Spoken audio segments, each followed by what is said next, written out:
I want to share with you today the 5 secrets of family safety. See, bad guys are predators, and like any good predator, they're looking for easy prey. So what they generally look for are people that are unaware and disorganized. So when we're talking about keeping you and your family safe, what we're talking about is increasing your awareness of areas that are considered non-secure.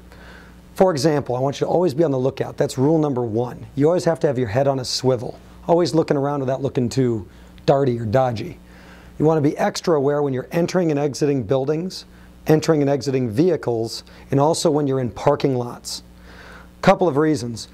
Generally, if an abductor is inside of a building, they want to be close to an exit or an entrance so they can make a quick getaway.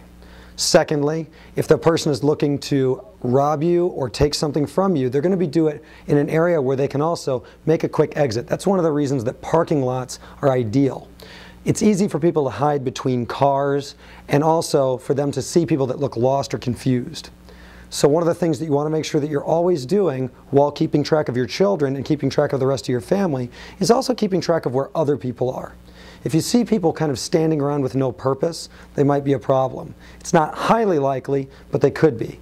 Also, typically when people approach their vehicles, they tend to zone in on the vehicle itself instead of being more aware of what's around them, especially when loading or unloading groceries or loading or unloading children. That's the perfect time for a predator to come up and try to remove something of yours, whether it be your purse or your money or even a child. So that's rule number 1. Rule number 2 is you want to keep your kids in front of you. Something that often happens, especially if you're in the mall or if you're at Target or if you're in a general department store, is you'll see children tend to lag behind. So you'll have one child in front and another child behind. So the parent can only see one child or the other. So then you'll actually see them turn around and call for the child, but now they can't see this child over here. So it's super important that you train your kids to just be in front of you. That way you can keep track of both of them. Rule number 3, watch what you say. This is kind of a big deal. If somebody is around and they're listening and looking for an opening, a bad guy can use any piece of information necessary to find out where and when would be a good time for them to either rob you or possibly even try to take one of your children. Also, other things that a bad guy can use are siblings' names, birthdays. They can use information about where you live. They can also, if you say, well, I can't make it to that event on Friday because we're actually going to such and such a park at 3 o'clock, and so I don't think I'll be able to make it. And a person can overhear that and know where to meet you at some point in time with other information. So you want to make sure that when you give information out in a public setting that you keep it kind of nondescript, especially if you're on your cell phone or otherwise. Rule number 4, got to have a plan. This is true in every situation, whether you're at home or out in public. You got to have a plan. You need to have a fire plan in case your house catches on fire. Everyone needs to know where their exits are, and you guys need to know where to reconvene as a group. If as a family you break up, you need to know where and what time you're supposed to all meet back up again.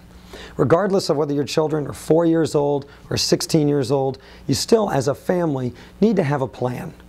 It's really, really important that you keep schedules, phone numbers, and emergency gathering information private amongst yourselves. And that brings us to the 5th thing. You have to have code words.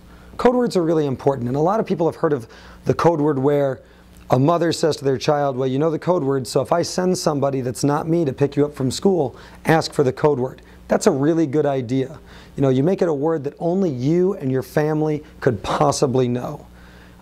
You could even make it in other languages, which is something that is really, really interesting because it's something that only has context to the family. Other code words you might want to use are code words for emergencies. So you might have a code word that actually says, get behind me, drop everything you're doing and get behind me.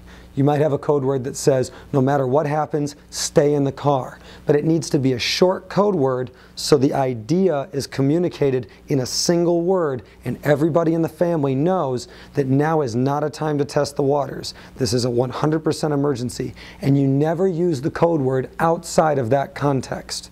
So that's why it has to be a unique word that everybody knows. So if you do those 5 things, I guarantee you're going to be a one-up on the average person walking down the street, because the key is strategy. With those 5 steps, always keeping a lookout and being aware of where your hot spots are, keeping your kids in front of you so you've always got an eye on them, watching what you say and keeping it discreet when you're in public or on your cell phone, having a plan for every possible emergency, and making sure that you have code words for every occasion, I guarantee your family's going to run like a well-oiled machine, and you're going to have a great degree of safety within your family circle, and everyone should be okay.